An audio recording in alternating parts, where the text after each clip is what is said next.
kredensial untuk profesi gizi. Ini mohon diisi untuk kelengkapan datanya dan tanda tangan di sini ya.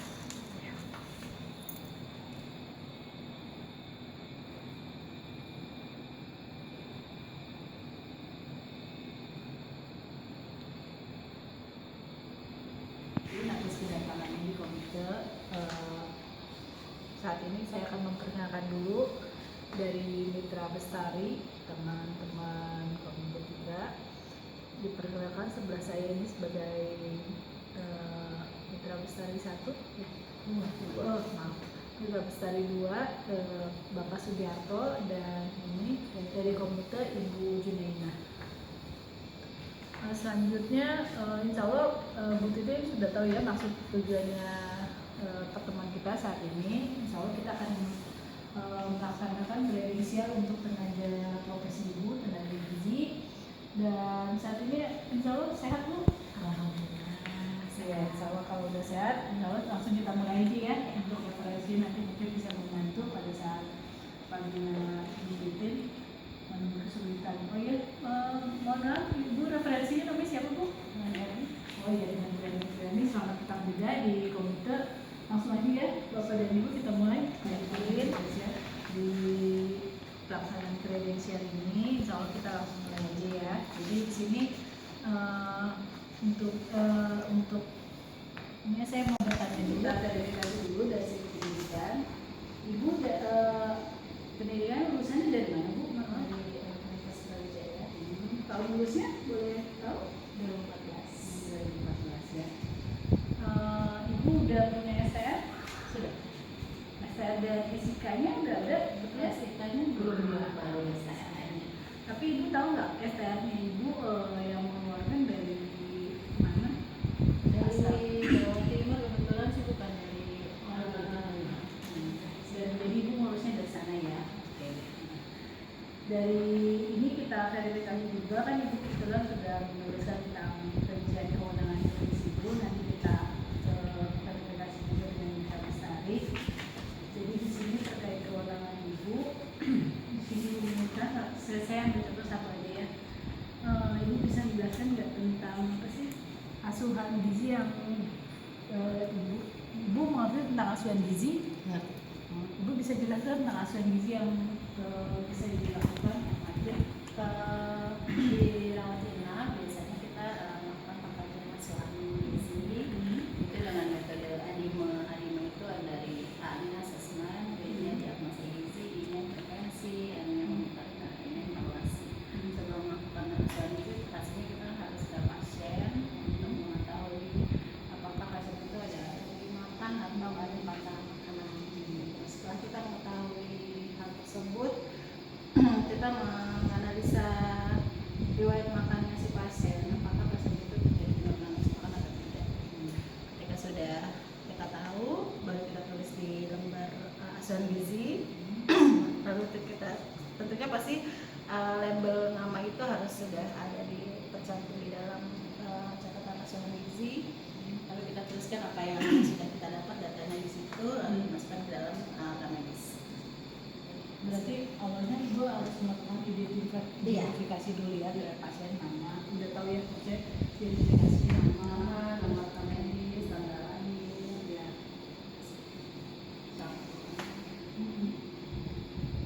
Gimana? Kita mungkin bisa lanjut ke Mitra Besar yang lain. Itu dari Pak Sugi ada yang ingin menanyakan? Baik, terima kasih. Pada Ibu,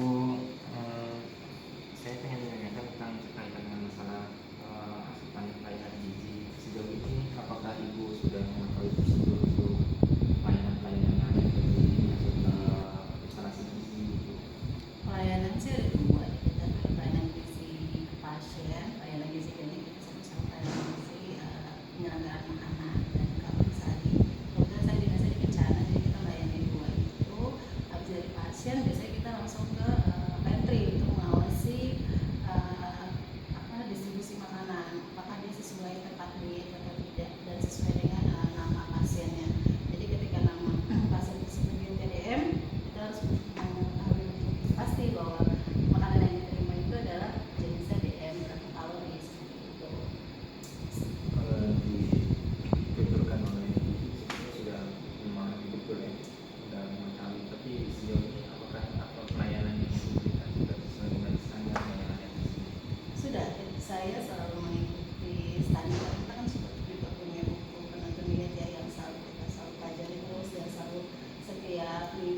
Ya, jadi seperti yang Ibu Titin bilang, jadi setiap habis layanan itu ada webinar report segala macam itu untuk semua tenaga gizi udah kita sosialisasikan. Bagus. Dan ibu juga tahu ya kerja yang ibu itu lakukan itu udah sesuai prosedur ya. Iya, selalu dievaluasi. Sejauh ini ada hambatan? Hambatan Untuk dari yang ibu lakukan layanannya. Selama ini sih belum ada sih. Kalau misalnya memang ada masalah-masalah seperti itu pasti langsung ditindaklanjuti sama supervisornya. Kalau di Muhammad sendiri ada nggak yang kira-kira bisa ditingkatkan atau dikembangkan untuk pelayanan yang lebih baik lagi?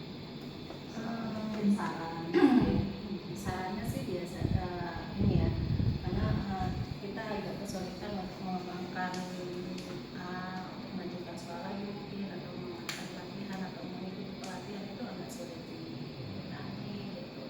Jadi dengan adanya kehadiran saya ini mungkin bisa membuka peluang kami untuk mengikuti pelatihan-pelatihan tersebut untuk mengembangkan potensi kita di sini gitu.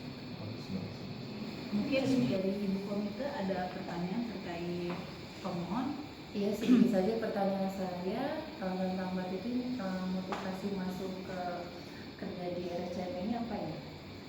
RSCM itu kan rumah sakit pendidikan ya, stasiunnya rumah sakit pendidikan nasional, rumah sakit pendidikan. Jadi mungkin saya mencari pengalaman di sini untuk lebih baik lagi untuk kualitas saya supaya bisa lebih maju lagi.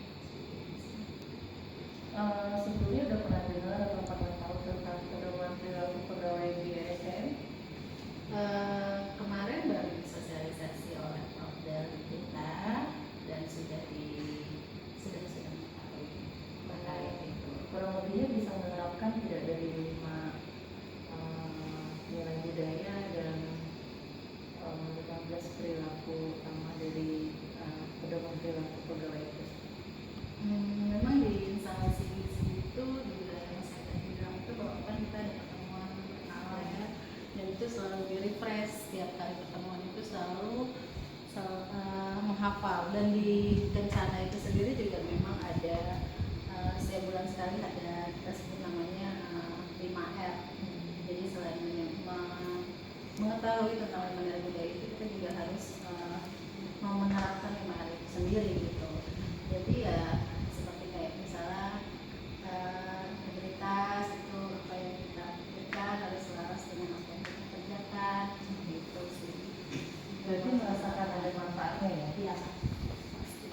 Jadi saya sudah cukup. Terima kasih.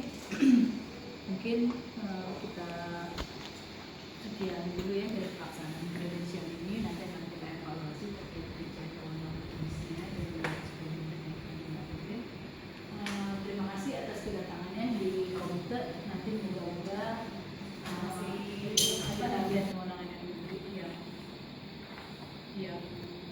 Titin buat. Jadi sudah kita rekap ininya dari ada rekapannya dari komite. Ini mungkin ada berapa poin. Cuma dari komite dikaitkan dengan standar GCI juga ya, standar GCI, standar CAS. Jadi selain dari uraian jabatan itu, mungkin dari sini kita bisa menginginkan rekomendasinya kita buat 2 aja dulu ya dari ini. Jadi kegiatan yang dari kewenangan yang dia tulis mungkin kita boleh rekomendasikan 2 ya. Jadi kayak ini mampu menerjemahkan menjadi menerjemahkan untuk beberapa pasaran. Dan sebenarnya dia kompetensi penuhi, tapi kita bisa rekomendasikan 2 aja ya. Setuju yang lain setuju. Kemudian mampu mengkaji atau screening kebutuhan asupan pasien menjadi pengumpulan dan pengumpulan. Antropometri juga kita kasih 2 aja ya semuanya. Jadi nanti insya Allah setelah kita nulis ini, nanti kita bisa berikan rekomendasi. Mungkin insya Allah 1 tahun ini kita evaluasi lagi ya ini. Jadi kalau terkait kewenangannya apakah ada penambahan atau pengurangan kewenangan. Jadi ini kita setuju tanggalnya 16.